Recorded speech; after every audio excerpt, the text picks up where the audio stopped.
धर्म ग्रंथों के अनुसार एक बार महर्षि दुर्वासा के श्राप के कारण स्वर्ग श्रीहीन ऐश्वर्य, धन, वैभव आदि हो गया। तब सभी देवता भगवान विष्णु के पास गए। भगवान विष्णु ने उन्हें असुरों के साथ मिलकर समुद्र मंथन करने का उपाय बताया और ये भी बताया कि समुद्र मंथन से अमृत निकलेगा, जिसे ग्रहण कर तुम अमर हो जाओगे। ये बात जब देवताओं ने असुरों के राजा बलि को बताई, तो वे भी समुद्र मंथन के लिए तैयार हो गए। वासुकी नाग की नेति बनाई गई और मंदराचल पर्वत की सहायता से समुद्र को मथा गया। समुद्र मंथन से उच्च श्रवा घोड़ा, ऐरावत हाथी, लक्ष्मी, भगवान धन्वंतरी सहित 14 रत्न निकले।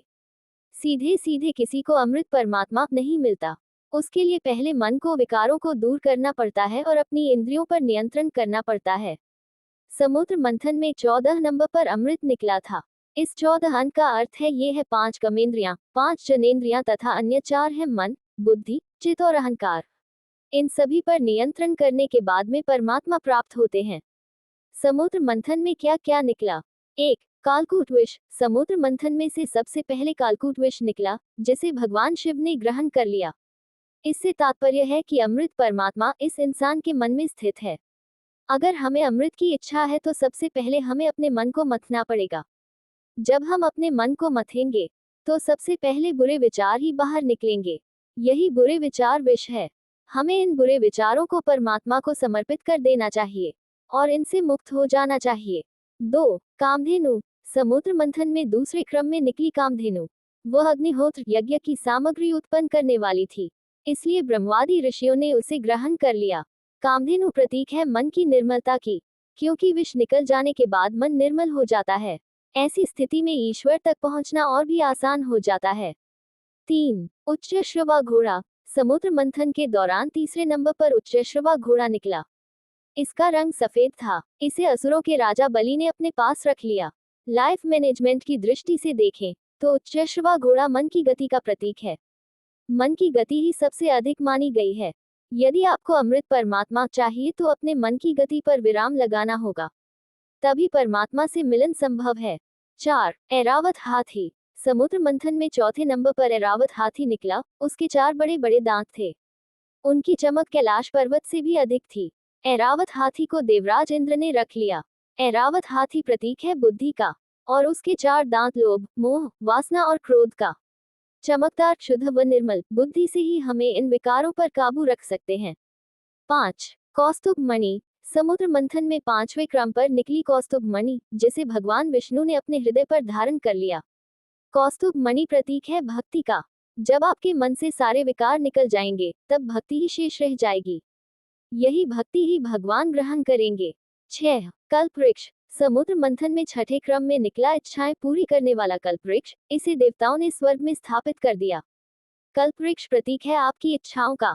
कल्पवृक्ष से जुड़ा लाइफ मैनेजमेंट सूत्र है कि अगर आप अमृत परमात्मा प्राप्ति के लिए प्रयास कर रहे हैं तो अपनी सभी इच्छाओं का त्याग कर दें। मन में इच्छाएं होंगी तो परमात्मा की प्राप्ति संभव नहीं है। 7.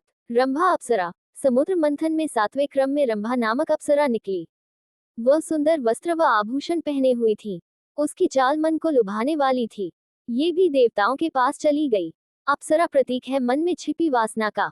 जब आप किसी विशेष उद्देश्य में लगे होते हैं तब वासना आपका मन विचलित करने का प्रयास करती है। उस स्थिति में मन पर नियंत्रण होना बहुत जरूरी है। 8. देवी लक्ष्मी। समुद्र मंथन में 8वें स्थान पर निकली देवी लक्ष्मी। असुर, देवता, ऋषि आदि सभी चाहते थे कि लक्ष्मी उन्हें मिल जाएं, लेकिन लक्ष्मी ने भगवान विष्णु का वरण कर लिया। लाइफ मैनेजमेंट के नजरिए से लक्ष्मी प्रतीक है धन, वैभव, ऐश्वर्य व अन्य सांसारिक सुखों का। जब हम अमृत परमात्मा प्राप्त करना चाहते हैं तो सांसारिक सुख भी हमें अपनी ओर खींचते हैं, लेकिन हमें उस ओर ध्यान न देकर केवल ईश्वर भक्ति में ही ध्यान लगाना चाहिए। 9. वारुणी देवी। समुद्र मंथन से 9वें क्रम में निकली वारुणी देवी। भगवान की अनुमति से इसे दैत्यों ने ले लिया। वारुणी का अर्थ है मदिरा यानी नशा।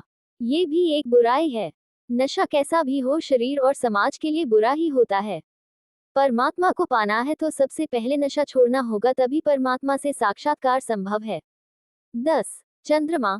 समुद्र मंथन में 10वें क्रम में निकली चंद्रमा। चंद्रमा को भगवान शिव ने अपने मस्तक पर धारण कर लिया। चंद्रमा प्रतीक है शीतलता का। जब आपका मन बुरे विचार, लालच, वासना, नशा आदि से मुक्त हो जाएगा, उस समय वह चंद्रमा की तरह शीतल हो जाएगा। परमात्मा को पाने के लिए ऐसा ही मन चाहिए। ऐसे मन वाले भक्त को ही अमृत परमात्मा प्राप्त होता है। 11. पारिजात वृक्ष। इसके बाद समुद्र मंथन से पारिजात वृक्ष निकला। इस वृक्ष की विशेषता थी कि इसे छूने से थकान मिट जाती थी। ये भी देवताओं के हिस्से में गया। लाइफ मैनेजमेंट की दृष्टि से देखा जाए तो समुद्र मंथन से पारिजात वृक्ष के निकलने का अर्थ सफलता प्राप्त होने से पहले मिलने वाली शांति है। जब आप अमृत परमात्मा के इतने निकट पहुंच जाते हैं तो आपकी थकान स्वयं ही दूर हो जाती है और मन में शांति का एहसास होता है। 12. पांचजन्य शंख। समुद्र मंथन से 12वें क्रम में पांचजन्य शंख निकला। इसे भगवान विष्णु ने ले लिया। शंख को विजय का प्रतीक माना गया है, साथ ही इसकी ध्वनि भी बहुत ही शुभ मानी गई है। जब आप अमृत परमात्मा से एक कदम दूर होते हैं तो मन का खालीपन ईश्वरीय नाद यानी स्वर से भर जाता है। इसी स्थिति में आपको ईश्वर का साक्षात्कार होता है। 13 व 14. भगवान धन्वंतरी व अमृत कलश। समुद्र मंथन से सबसे अंत में भगवान धन्वंतरी अपने हाथों में अमृत कलश लेकर निकले। भगवान धन्वंतरी प्रतीक है निरोगी तन व निर्मल मन के।